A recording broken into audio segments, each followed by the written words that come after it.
The Election Commission of India (ECI) has announced the schedule for assembly elections in West Bengal, Assam, Tamil Nadu, Kerala and Puducherry. Voting for 5 assembly elections to these 4 states and 1 union territory will be held between 27th March and 29th April, the Election Commission has said. Counting for all the seats of 5 states will be held on 2nd May as per the schedule. West Bengal will vote in 8 phases. The first phase of polling will be on 27th March, the second phase on 1st April, the third phase on 6th April, the fourth on 10th April, the fifth on 17th April, the sixth on 22nd April, the seventh on 26th April and the eighth phase on 29th April respectively. Tamil Nadu and Kerala will vote in a single round on 6th of April. Puducherry will also vote on the same day.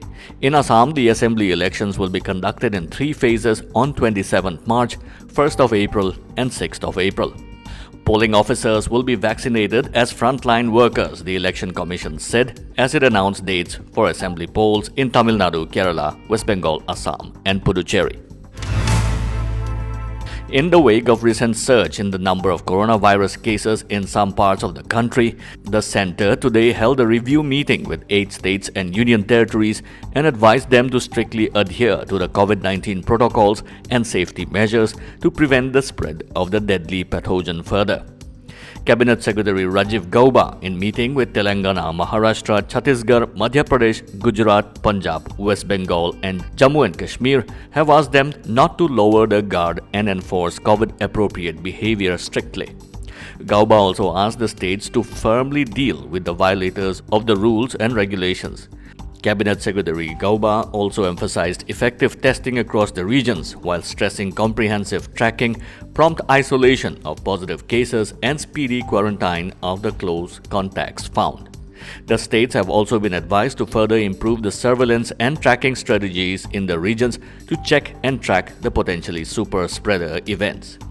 This comes as 6 states, Maharashtra, Kerala, Punjab, Karnataka, Tamil Nadu and Gujarat, have shown a surge in new cases in the last few days. Maharashtra continued to report the highest daily new cases at 8,333. Union Minister for Health and Family Welfare Dr. Harsh Vardhan expressed keenness to return once the Nagaland Medical College at Prebage, Kohima takes off, where the academic year was expected to commence by 2022-23. The minister, who was on a 3-day visit to Nagaland, visited the ongoing first medical college in Nagaland construction site set up at Prebage in Kohima today.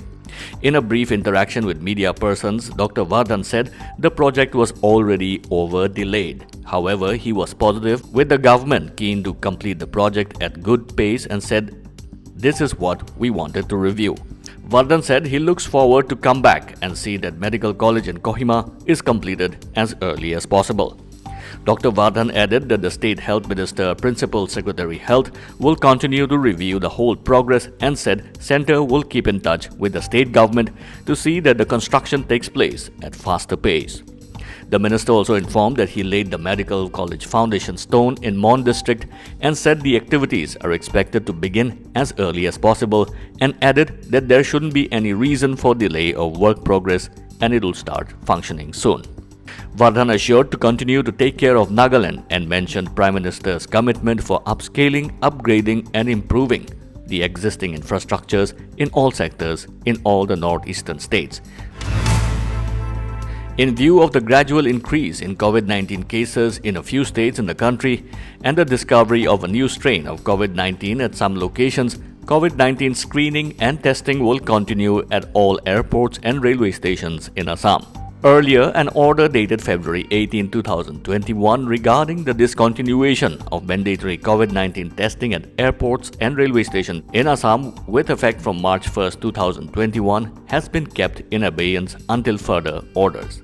The government had earlier announced that testing would be stopped in airports and railway stations from March 1st. Restrictions on international passenger flights have been extended till March 31st, Aviation Watchdog Directorate General of Civil Aviation or DGCA said in a statement. The competent authority has further extended the validity of circular issued on the subject cited above regarding scheduled international commercial passenger services to and from India However, international scheduled flights may be allowed on selected routes by the competent authority on a case-to-case basis. Last December, the Aviation Authority had placed a ban on flights to and from the United Kingdom over the discovery of a highly contagious strain of the coronavirus in the European country. The ban was later revoked. Like, subscribe, and hit the bell icon for news that matters and stories that inspire.